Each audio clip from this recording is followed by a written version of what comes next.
Hello, everyone, and welcome back. Thank you for your patience as we sorted out a technical difficulty. I am so excited to introduce this next session, our lunchtime keynote. Your energy is expensive, how to take back your power through mindset management. Our speaker for this keynote is B. Arthur, LMHC. B is a Columbia University trained psychotherapist. She is an award-winning entrepreneur and a pioneer in the e-therapy movement. B was named an entrepreneur to bet on by Newsweek magazine and one of the 100 most inspirational women in New York, one of the most 100 inspirational New Yorkers by Bumble. B is also a writer and speaker for both Forbes Women and Sonos, where she hosts a call-in talk show podcast, Be the Change. I first got to meet B nearly 10 years ago when we were both early stage, up and coming entrepreneurs, and she is a phenomenal speaker, brilliant thinker, and company builder. So without further ado, I am delighted to introduce B. Arthur. Yes, thank you, Catherine. Love you, girl. Good to see you as always. And hello, Inspiration Summit. I am so excited to be here with you that I brought along my girl, Beyonce Knowles. Welcome to the Lunch and Learn. We're going to learn rich bitch energy. Okay, that's my walk-on music, but I'm here now. So thank you so much for joining me. My name is B. Arthur. That's my real name.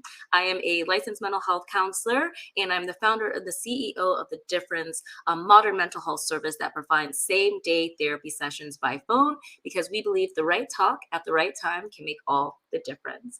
And today I am here to talk to you about your energy, because right now we are going through so much, a mental health crisis, an existential health crisis, an environmental crisis.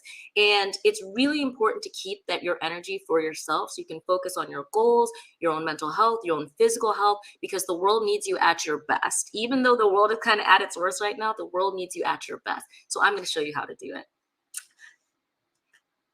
Oh, wait, how do I do this? No, I'm just kidding. We had to run through it. So as Catherine mentioned, I am a licensed mental health counselor. I did a dual master's in counseling and clinical psychology at Columbia University. So I've been a therapist for the last 15 years, and I've been in what I call psychology technology for the last 12 years. My last company was one of the first to move therapy online through video. With that company, we were on Shark Tank, NPR, MTV, and I was the first African-American female founder in Y Combinator. In 2014, that's how I know Catherine. We came up together in the trenches.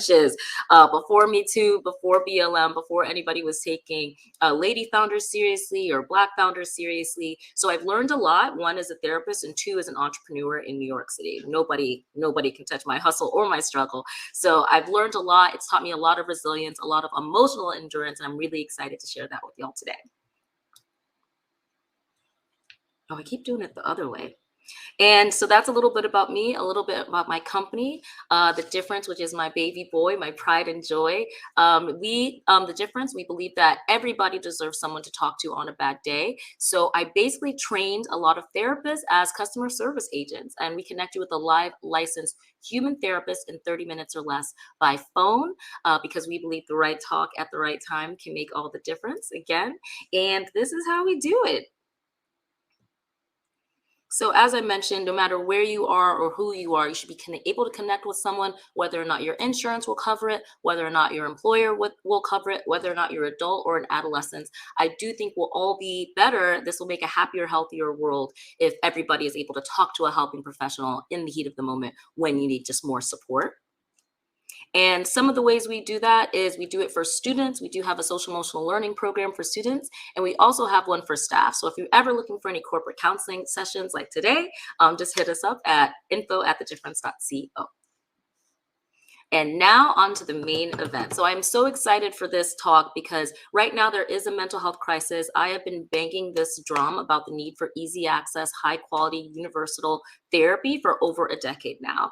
And I think now that the demand has finally gone up and the stigma has finally gone down, it's great. People are trying to do therapy, but it's still not accessible. And I also think because people have avoided talking about therapy for so long, they don't know how to talk about it now. So I really want to remove a lot of the mystery around mental health, and we decided to make it easier at The Difference. So mental health and mental illness get conflated a lot. So we like to refer to what we do as mental strength. So as you can see, this brain is doing a lot of stuff.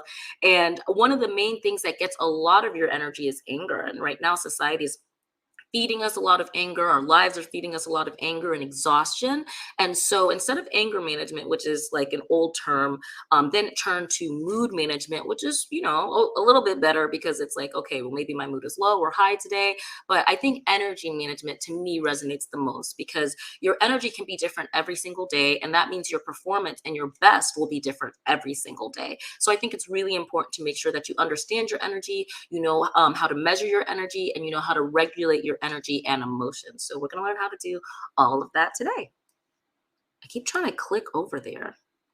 Oh, no, it didn't format well, but I'm going to roll with it. So as I mentioned, we talk about calling it mental strength, but I personally like to think of it as mental wealth, not just mental health, but mental wealth, because your energy really, truly is that priceless. How you show up in the world, what you have to give, the gift that you have to offer the world. I really want to make sure you protect it, because when you are selective with your energy and protective of your energy, you can be more effective with your energy. So that means this is this is like very valuable data, and I need y'all to take it more seriously. So when it comes to your mental health, understand that prevention is profit.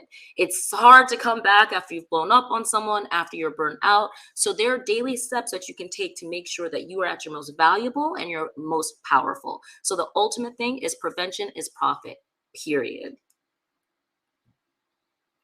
So what is burnout? I think it's really important to understand what's going on. We're reaching a lot of burnout, not just because of COVID. Studies have actually shown that in America, at least, people's mental health, collective mental health, was going down consistently for the last 10 years.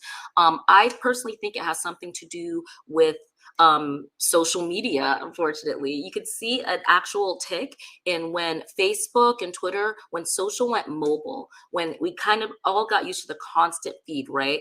If we look at our tiny caveman brains, cavewoman, cave them brains, we were never meant to even know this many people were alive, let alone what they thought about things. And I think it's just caused kind of an overwhelm and overstimulated burnout crisis. And so you can kind of see a break in it. And then COVID kind of brought on a lot of things. So when we talk about mental health, there's 4 different ways to think about it. There's clinical mental health and depression, and this is when people have an actual hormonal imbalance. So for example, if everything in your life is going right, you will still experience anxiety or depression because you might have a dopamine deficiency or something like that. In that case, you would see a doctor and a psychiatrist who prescribes medication to help regulate your mood and your hormones and actually affect your brain chemistry. There is no shame in medication. I've used Xanax myself. I have used Prozac myself. I'm a proud pothead. I've used plant medicine myself to make sure that I'm at my best, because I understand that there's different levels. And again, all of these treatments are not meant to be forever. So if you are thinking that you might have a clinical diagnosis, I do encourage you to seek professional help, and we can help you with that as well at the difference. Now, there's also, this is probably to me the most typical way of thinking about your mental health, which is circumstantial mental health. Circumstantial health is when a lot of times when they talk about mental illness, they say it affects around 1 in 5 people. But this is, again, we're talking about diagnosable mood or personality disorders, clinical depression, narcissistic personality disorder, schizophrenia, bipolar, that kind of thing. So that's 1 out of 5 people in America anyway. But 5 out of 5 people experience a mental health crisis. It would be weird if you never felt depressed because, you were experiencing a transition in your life. You had a loss in your life. So there's clinical, circumstantial, there's COVID induced, which who isn't different now than they were before COVID. And there's also culture induced. So for example, there's a lot of ADHD diagnoses going around. There's a lot of autism spectrum disorder diagnoses going around. Shout out to TikTok for making it easier for people to have these conversations. But a lot of that is, especially in the ADHD spectrum, if you weren't on TikTok so much, if you weren't on Twitter so much, you would start to be able to read books and learn and listen to your voice and just regulate your mood a lot more. So those are the 4 kinds. And I think that burnout falls into the culture-induced spectrum and also the circumstantial-induced spectrum. So that's overwork from work, that's overstimulation from the news, and just, again, the existential health crisis that we have going on. And a lot of times there's actually been several studies that women and people in general are actually feeling a lot more lonely because we girl bossed a little close to the sun. As I mentioned, Catherine and I came up in the era where we were taught to have it all. But I'm sorry, I've had enough. Like, especially for women who are up and coming and ambitious and have a lot to give to the world. Between the ages of 25 to 35, we were taught that you're either meant to be building your career or your family. And a lot of people have done both successfully, but you struggle. That's a lot of responsibility. It's a lot of external pressure. And especially for high performing, ambitious people, it becomes a lot of self-imposed pressure. So what that does is depletes your energy levels. And so that's why I have a little gas gauge to illustrate the point. And you know when you're feeling burnout when you have no energy to give. Y'all remember when there was that gas crisis last year and gas was like touching $7 in Cali? Like, you would really, if you're depleted like that, you become more selective with your energy, right? Because if you have no gas, you're going to use it to go to work, maybe to see your closest friends. And so really understand when you have burnout, it's probably the deepest form of depression. And just to make this a little bit easier, because sometimes people get depression and anxiety confused, anxiety is almost always related to uncertainty. It's very natural if you don't know what's coming next, if you don't know what's around the corner, that you will feel uncertain and anxious, right? This is a natural, totally natural human reaction. And depression, more likely, to make it simple, feels like disconnection. So one of the first things you feel with depression is one, you don't enjoy the things you used to enjoy anymore. You also feel disconnected. You start to isolate. You don't want to see your friends anymore. And this is closest to what burnout looks like. You're just depleted and you don't have energy for everyone. So the opposite, what's the opposite of that? Rich bitch energy. I hope that's okay to say on here because I mean it. And when we talk about mental wealth, this is what I want y'all to feel every day. So as y'all can see, I wore these fake diamonds for y'all. I'm not actually rich, but I used to have a good retinol regime and I wore these fake diamonds. So you can understand how I look mentally healthy or mentally wealthy, right? Because I feel abundance, I feel very content, I feel very fulfilled. And I've also made peace with where I am so I don't give into anxiety and uncertainty. And I do feel really connected with my cause. Okay, I love these questions that are coming in so far. But another way to pay attention to this when it comes to burnout is, again, I'm going to talk about sustainability and the environment because they're all linked. But if you look at right now for fossil fuels and that kind of things, this is a one-way street. Everything that we do, there's a limited resources when it comes to just oil resources, for example. And that means that if your energy is only going one way, this is going to drain your resources. So try and make sure that every energy exchange, whether it's your friends, whether it's your work, feels like a regenerative experience. You know, a lot right now, we're all trying to hustle, do the side jobs, you know, become entrepreneurs, but try to make sure that you're getting something back, not in a transactional way, but you want to make sure that most of your energy exchanges feed you. Catherine will be the first to tell you, like, there's a lot of bad days. Like when it comes to entrepreneurship, things go wrong probably 80% of the time. I myself was late. But I think it's really important that I remind myself there are also some perfect days. You know, I feel really aligned with my purpose. I learn something new every day. I get to work with really impressive people, and that feeds me in a way. So on a subconscious level, my soul is very satisfied, even though some days, sure, I feel completely depleted, but it's a balance. The soul is always seeking balance. Nobody's going to do it for you. So make sure you always check in with yourself and just really try to understand where you're at. And if you need time, you have to really know when to pause and when to push. But yeah, it's a marathon, not a sprint. So just make sure you are aware of your energy levels and they're always giving rich bitch energy. So it's game time. I can't see that many people on here. Oh, embrace, embody rich bitch energy. I'm gonna come back to it because I don't want to miss game time. So this is what we're going to do. So during COVID, there was this game, if you're on Twitter, or if you're on the New York Times, called Wordle. The guy actually made it for his wife. Very sweet, very big king energy.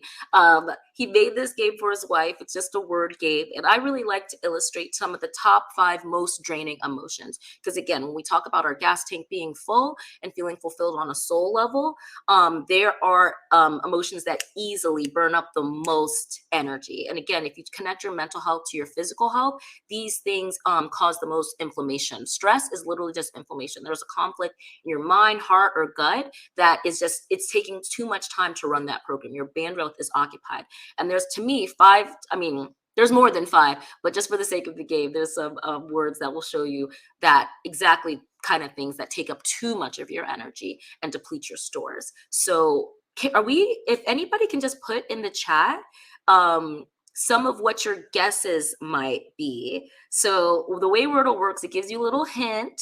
So these are 5 letters, and you can kind of guess. There's a cheat thing on the next one, but I really need somebody to go ahead and shout out some of the things that you would think are the top 5 most draining emotions? Thank you, Dora. Okay, Dora, I'm going to call you out because you gave me a sweet compliment. Dora, what do you think are the top 5 emotions?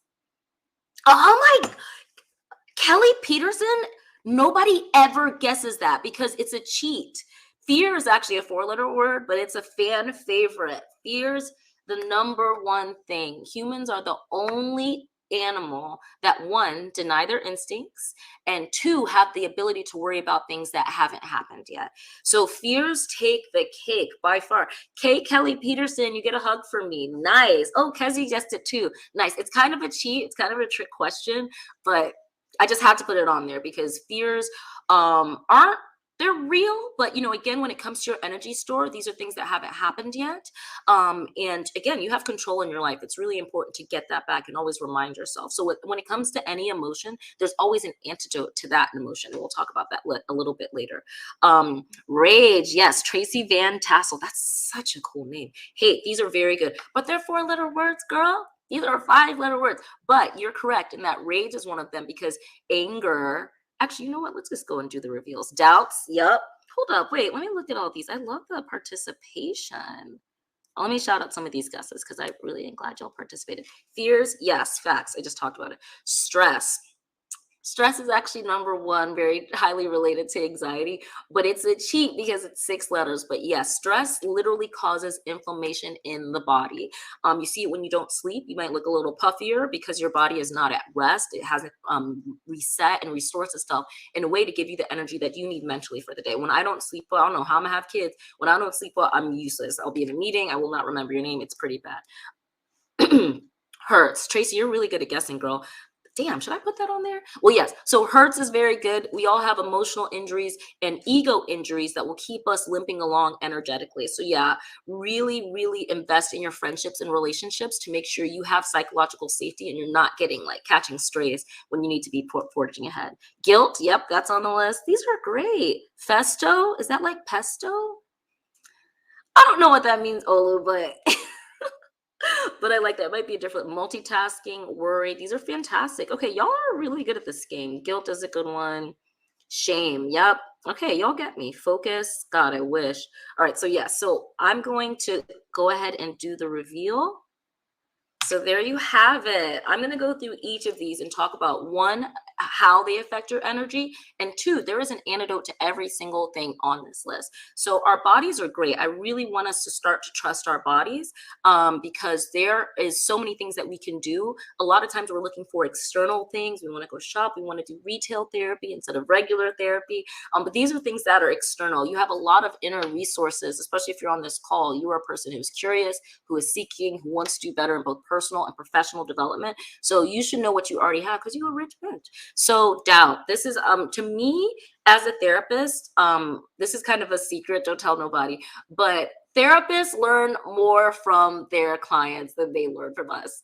We are literally just a mirror to you. Everything you're telling me, I'm reflecting back to you. A lot of times when people seek therapy, it's because they're burnt out or they have a blind spot or they're doing just discovery work or they're healing from a trauma. But when it comes to doubt, you have a blind spot. You don't know why you can't go to the next level or why you're not feeling well. And we can see it. Truthfully, there's a lot of times I can tell in the first 20 minutes. I don't practice anymore, but I used to be able to tell in the first 20 minutes what was going on with you. But it's invisible to you because a lot of times you believe that you're stuck where you're at, right? Oh, I haven't even considered leaving this job, but it's not giving me my best. And so I can't give my best. And it's clearly a job or it's clearly your man. It's clearly your girlfriend.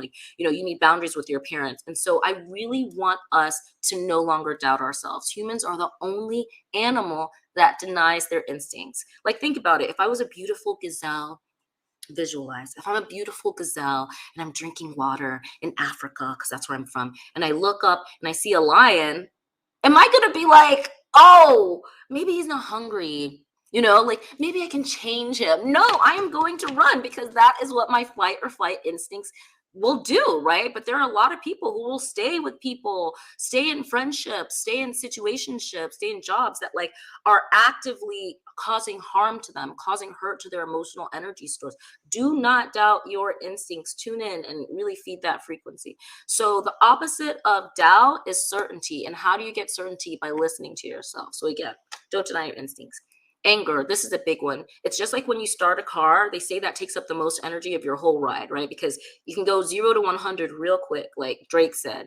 And anger is actually a double-edged sword, because I actually love anger. It's one of my favorite emotions. Why? Because one, anger is honest. You can't fake it, right? And so, and it shows you a lot about yourself. I can tell by what somebody gets angry about, what's important to them. Because from a evolutionary perspective, anger reveals what you're dedicated to, what you're willing to defend, right? So, for example, if you come near my kid, I don't have kids, but if you come near my dog or whatever, I don't have a dog, but if you come near something I care about, I'm going to immediately get angry and in defense mode. You also see this in couples counseling, right? I used to see clients and they would start to yell at each other. I don't mind yelling because I'm from Texas and I'm from Africa, so I don't mind yelling. But you can see with people who yell at each other, it means that they feel very far apart. They don't feel close. They don't feel connected. They feel disconnected, which is part of depression. So anger I like because it's honest. It reveals what you're dedicated to. And I really wish more women were in touch with their anger and with their power. But it's also a double-edged sword because it gets the most of your energy. And also, I'll get to this later, like it's easy to manipulate you, right? Because you're at your most raw, your most primal, and you're not able to make informed, calm, and intentional decisions. So anger is good. That's why I didn't like when people said anger management, because one, it used to be racist. Like, guess who always got assigned anger management? But also, there's a way that you can use it for your benefit, and you can learn a lot about your anger. So the opposite of anger is pause. Always take a moment. In therapy, we say halt. Before you ever try to make a decision, make sure you're in your zone of genius, and you're not in your zone of genius if you are any of the following. HALT stands for hungry, angry, lonely, or threatened. If some people say thirsty, but that's the same thing as hungry. But never make a decision if you are in one of those mindsets. This talk is about mindset management. You really can control your mood. You can control your attention, your intentions, and your energy. Where you put your attention is where your life will go. So always halt, right? Take a pause and breathe. I like to do 14 in and one long one out, or just 4-4-4, just like Wendy was selling the 4-4-4s. Anyway, let me stop. I'm trying to get my jokes off. All right, so there's anger, and then there's shame. I wish y'all knew how much we love you. Like, I have worked with some amazing people who did not know that they were amazing, and they were taught somewhere along the way that they were either too much or too little. And to me, that's a shame, right? Because everybody has the power and the potential to be exactly who they want to be. I genuinely believe that. I've seen people, I used to work with a woman who was raised in a sewer because her mother was schizophrenic. I did not know where to start, but just unconditional positive regard. She had a lot of shame about how she was raised. That is not her shame. If your parents abused you, if you had a partner who abused you, that is not your shame. They should be ashamed. They're probably not, because they're probably narcissists, but don't take on somebody else's energy. Like, you can be whoever you want to be. I learned that from Michelle Obama. No, I'm just kidding. I learned that from lots of places. So the opposite of shame is pride. Find time when you are in the valley and you're feeling depleted in that burnout space to remind yourself who you are, how far you've come, all the things you've done. Really take pride in yourself. A lot of women were taught not to be cocky or arrogant and all that kind of thing, but just there's nothing wrong with pride. I don't care what the Bible says. It is not a sin. It's a very natural emotion. So the antidote to shame is pride. Guilt. Guilt is, I have to be careful with this. I actually should change it to worry, because that was a good answer. But guilt is important, right? Because it kind of takes up a lot of bandwidth. It's like if you have a lot of tabs open, or if you have a lot running in the background, guilt is a very heavy emotion. And honestly, especially the way that it's disproportionately an emotion experienced by men, it's just a lot of people use it as an excuse to beat themselves up, And if you've done something wrong, the only option is to do better the next time. I once got to see Venus Williams speak, and she said that their dad, even though he appeared to be really tough and inflexible, he would always tell them if they lost, it's not about winning today, it's about winning tomorrow. So get something from the pain. And I've also, I've been doing this for over 15 years, and I've seen so many people who are guilty about stuff, and they're like, I just don't know if I'm a good person, da da da da. And I'm like, let me tell you something. I know you're a good person because you're in this room, because you're in that chair. It doesn't matter your political affiliation. It doesn't matter where you came from. To me, objectively, you are a good person if you care about being a better person. Period. There's a lot of people who are like, oh, it's not my fault, or would deflect, never take accountability, don't want to stop hurting the people they're hurting, don't want to do better, and like improve, their blind spots or the things that they could be better at. You're a good person if you care about doing better. So again, like guilt, the opposite, the antidote to guilt, is grace. Give yourself grace. You're just a little baby. You're just learning. You're out here for the first time, right? Like, maybe you didn't have things growing up. Maybe you've had to like deny yourself and deny your instincts, in your chosen career path or in your relationships. Sometimes even in the state you're from, don't carry that, especially if it's not yours. Really resolve to understand who you are and who you want to be on the other side of these things. And also, apologize. The best apologies come with action and change behavior. We'll get to that later.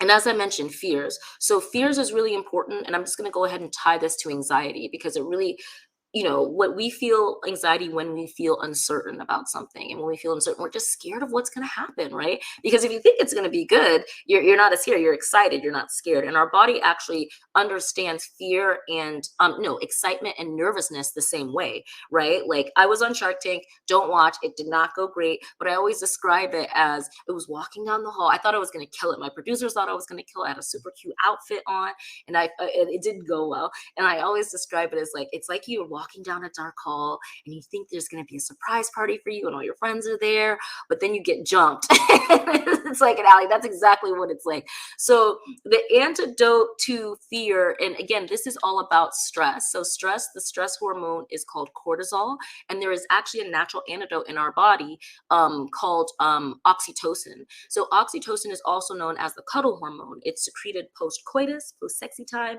It's also secreted while breastfeeding. It's also secreted when you hug a close friend, even when you look at a close friend and touch their faces. So the natural antidote to cortisol is oxytocin. So what I recommend, and they've even done studies on this, like actually measured hormonal levels, is that if you hug somebody you care about, 8 hugs a day is equivalent to 50 milligrams of Zoloft.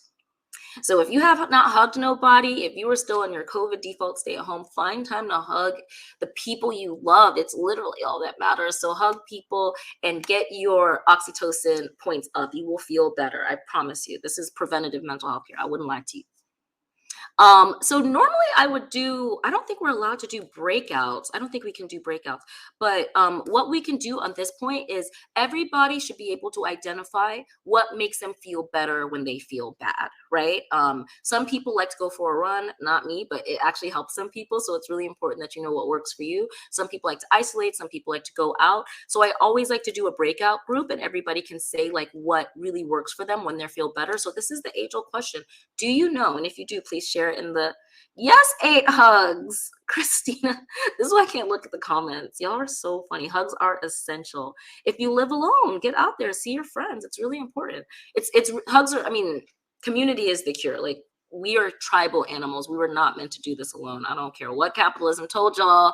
I don't know what individualism told y'all. Capitalism is not the cure. Community is the cure, period. Oh yeah, look, it says that right there. Okay. Take a hot shower. Yes. Karen Murphy, that correct. I'm the same way. So I am, if you're guessing my sign, I'm half Leo, half Virgo, but mostly Leo. Obviously, that's why I've got like fire coming on my fingers. And they told me when I had my chart done, even if you don't believe that stuff, I had no water in my chart. So I love to cry. Oh my God. I do the slow cry down the shower wall. If I take a shower, it just like really resets me. If I'm like having an off day, I just get in there. Don't deny it. They also say taking a cold shower in the morning. You don't have to, but a minute cold shower kind of like does something for your cells. I don't know. I actually don't know that. Go for a walk. Valerie, excellent. Elsa Reyes, shopping therapy. You cheeky girl. Yeah, but retail therapy is real. It feels good to look at something you love. It delights your eyes. It's just like looking at the sunshine in the morning. It delights your eyes and it activates really good, feel good chemistries. Diana belongs to a group of huggers. God bless you. I love that. Getting at it. These are really, are y'all all mentally healthy? Yes, gospel music. Amen and amen. Hugs and cuddles with pets. Yes, pets, emotional support animals are real. I've written many of those letters, but I stopped doing it because some of y'all's dogs don't know how to act on the plane. Strong yoga, dance class, absolutely. Joy and singing. Joy is an act of resistance. They've done studies that show when you sing, even if it's not good, y'all were about to hear me sing Beyonce. I didn't do that because I respect y'all. I want to respect your timing, but it actually does connect to your vagus nerve or something like that. I shouldn't quote studies. I don't know very well, but yes. Getting out of the sport. Oh my God, a foot massage. Acupuncture points. This is all real. Yeah. Spending time at the ocean. The ocean is healing. The ocean is healing for sure. I love these. Oh, Karen's a Leo too. Peppermint tea, very nice. Again, these are all things you don't even have to pay for therapy. These are really great tips. So again, a good sweat on, absolutely. So this is the key, right? Whatever it is that makes you feel better, just know and believe that the energy doesn't go away until you do something with it. And so that's again why I say guilt is useless, right? Because you have to release it. You have to learn something from it, right? So just do something with the energy. Cry, yell, watch a show, calm down, but just like transition the energy. That's actually what emotion means. It comes from emotare. Emotare, of course, means move. Emotions move you, right? To either see something or feel something or be something. So pay attention to your emotions. They have information for you.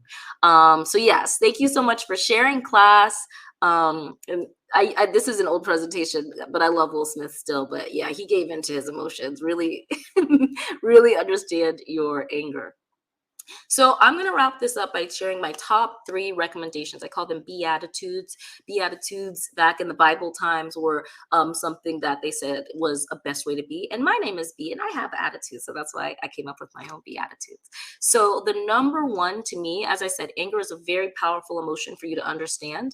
But to me, the number one thing that is happening for me right now is I have to say, outsmart your outrage.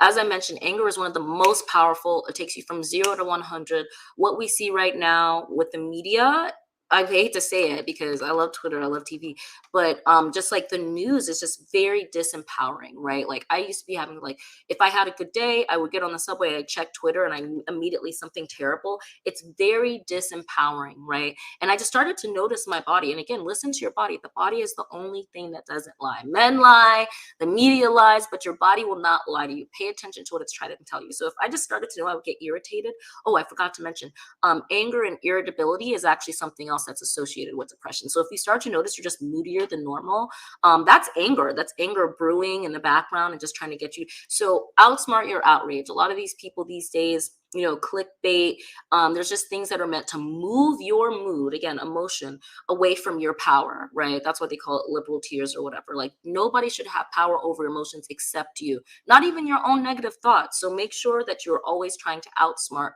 your anger, out your outrage. And I'll tell a quick story about Nelson Mandela because he's one of my favorites. They actually asked him when he got out, because if you remember, it's a hero in South Africa. All he was trying to do was free Black people in South Africa. They jailed him. Not only did they jail him, they isolated him because his word was so powerful that he would really help the prisoners to feel empowered. And they can have that, obviously, in apartheid South Africa. So when he got out after doing a lot of like hard labor, separated his family, demonized in his own country, they asked him, aren't you angry? Like, you should be angry. Why aren't you angry? And he was like, I used to be angry. And, and I would be angry if it was more useful. Anger is meant to be a small doses thing. It helps propel you, again, prepare you for fight. It helps you be really clear on what shouldn't be in your energy space, in your aura field. But it's not meant to be a lifestyle. It's not meant to be an everyday experience. It's actually really bad for your heart, like literally, and your liver too, I think. So outsmart your outrage. Be like Nelson Mandela. It's not a useful experience. The second one, actually, these are my favorite Black guys. The second one is from Bob Marley. This is a quote I love of his that he says, every emotion deserves equal respect. So I really listen to that. I really encourage y'all, even if it's a bad emotion, you need to experience the full range of emotions. So really understand each emotion and listen, pay attention to what it's trying to tell you. Every emotion deserves equal respect. And I really want you to respect, that's why I call it emotional endurance, because we have a long life to live, God willing, so really hopeful that you can listen, tune in to the frequency of like what each situation is trying to tell you. And then this is throwing me off. Sorry. Okay. I should have put this one up. The third one is observe, don't absorb. So this is a big one because a lot of times when, you can't judge anybody's journey, but sometimes you'll have close relationships or jobs that, unfortunately you can't have boundaries around. And that person's energy will affect you. I really want all of you to be sovereign nations. Like, don't let anybody into this headspace, especially if they're not trying to build you up. They're not trying to encourage you, if they're trying to enrage you. So I really say observe, don't absorb. Like, there's been times I'll be like, oh, you got a bad attitude. And I'll be like thinking about it all day, but that's their stuff. They tried giving it to me, and I can return to sender. So now I know something about that person. Now I know something about this situation or this news source or this tech leader. And I don't have to absorb that. I don't have to take what they're trying to give me. I get to say how I feel, how I want to feel. And yeah. So yeah, observe, don't absorb. And I did this out of order. I should have said the Bob Marley quote, but I was just talking about black guys I like. But the last black guy I like, who I love actually, is my dad.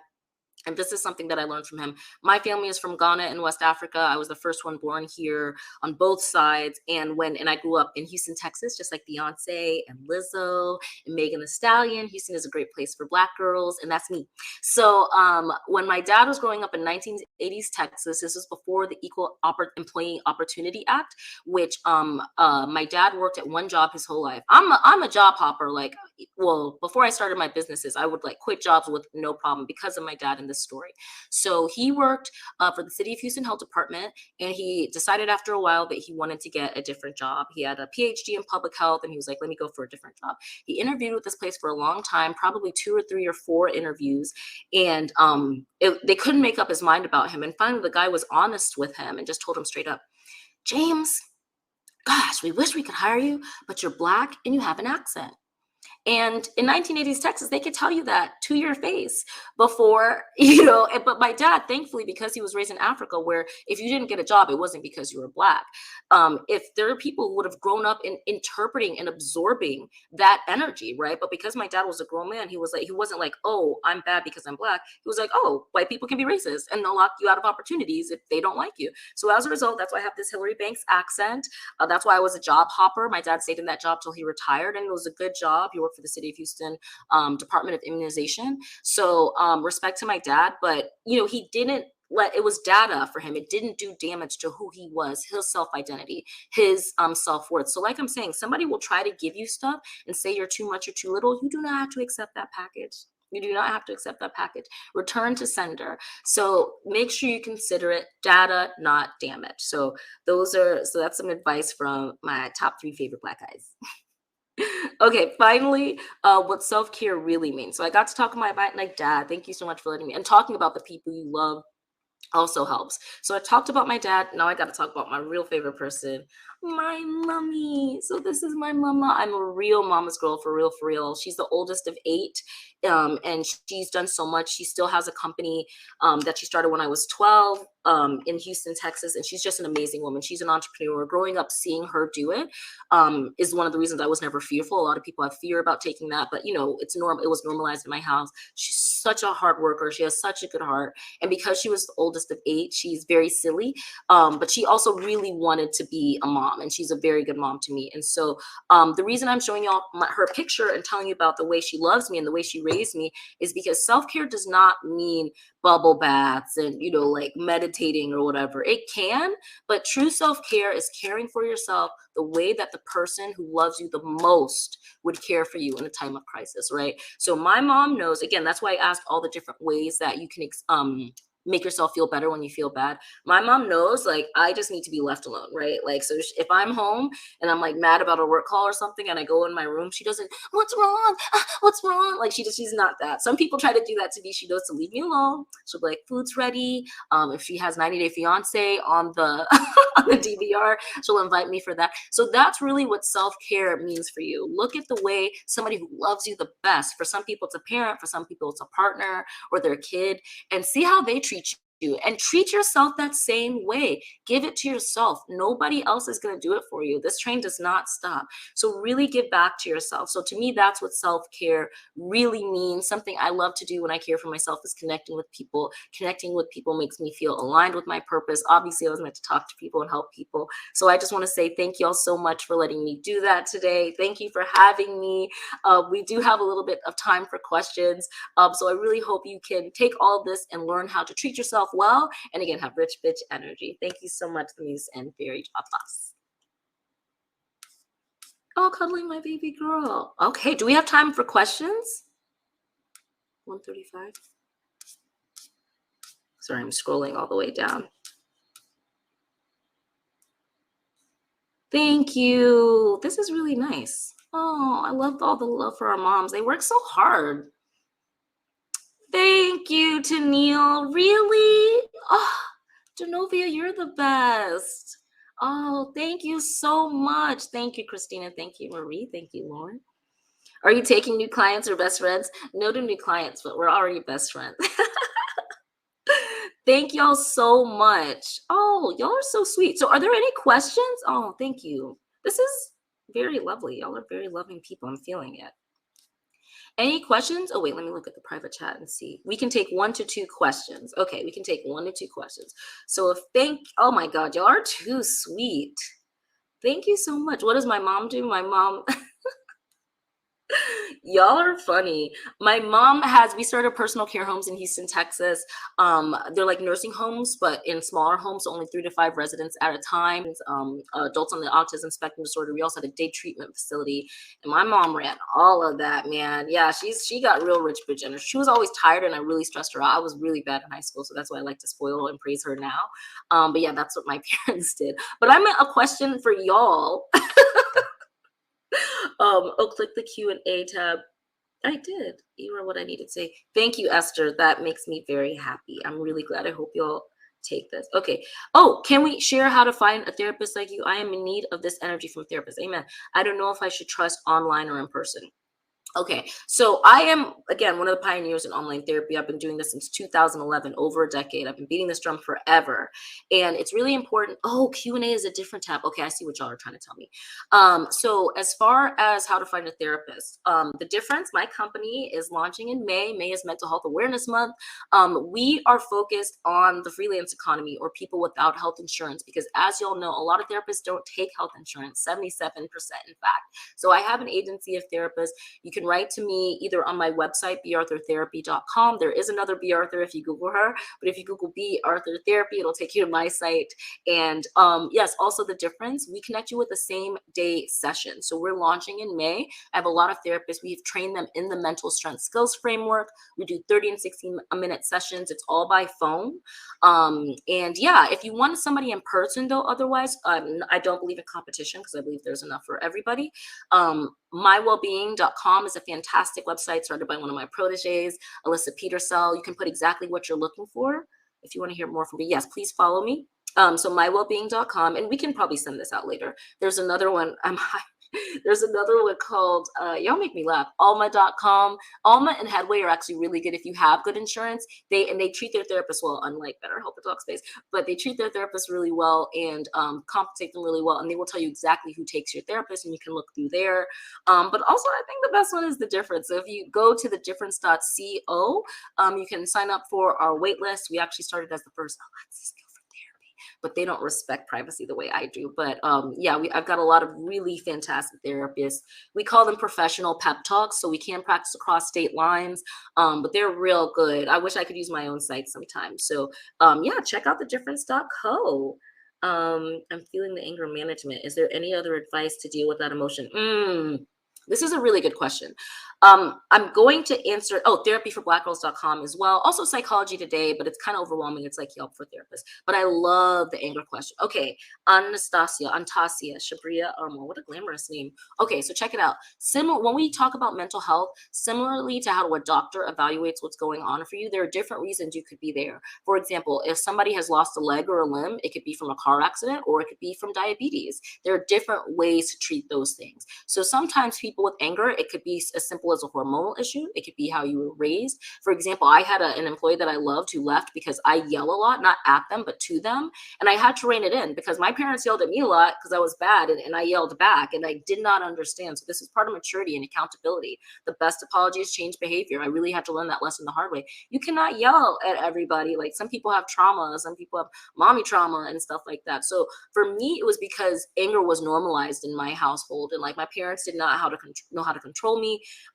In Ghana, where I'm from, like kids are very obedient, so they just didn't deal with me, and it made me very independent. But it was also really lonely because nobody wanted to deal with me. So it's really important to understand your anger, and I think you can answer that question for yourself if you look about this. Was this something that was normalized? Was this behavior that was taught to me, or is this just I have too much fire and I don't know how to regulate my emotions when an upsetting feeling, when a trigger comes on? Because again, it's 0 to 100.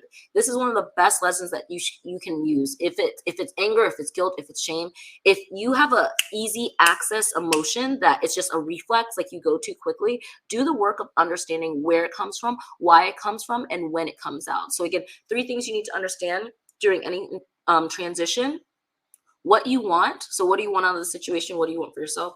Who you are without any other circumstances, who you are, and then what you need. So what your needs are. If I really love that you asked that for yourself, as far as dealing with it, but I'm glad to talk about anger all day. Again, it's not a negative emotion, but it is an emotion that will take over. So it's important to be able to regulate it, and also make sure you Google emotional regulation and dysregulation, because there's lots of great tips about how to manage your mood and any of your easy access emotions that may not be as good for you.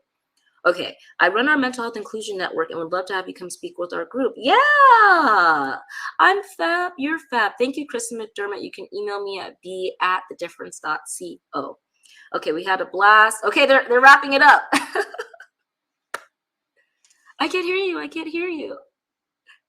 Oh my goodness, I was muted. I was just saying you were incredible. That was absolutely fantastic. I think we had possibly like 1,000 comments in the chat, so I will share those with you later. Oh, thank you. For everyone who is so excited from this, they want to follow you, they want to find out more, where should they go? Yes, so you can go to, on Twitter, I'm B Arthur LMHD, that stands for licensed mental health counselor. I would love to get my Instagram followers up if y'all don't mind, so I'm just BB Arthur. And then on LinkedIn, I accept pretty much everybody, so I'm just B Arthur there. And I have a TikTok, but it's secret, so that's it. My TikTok is secret too. Mostly I just watch other people. Yeah, I'm just a lurker. I'm not trying to compete with these kids. I love it. And we shared in the chat information about Bee's company, The Difference.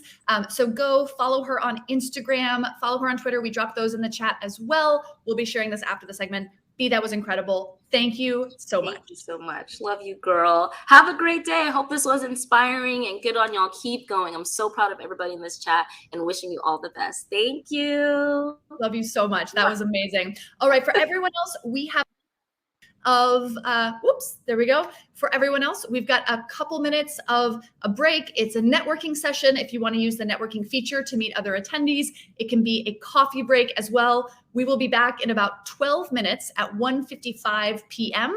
with our panel on strategies for returning to work. Thanks so much, everybody.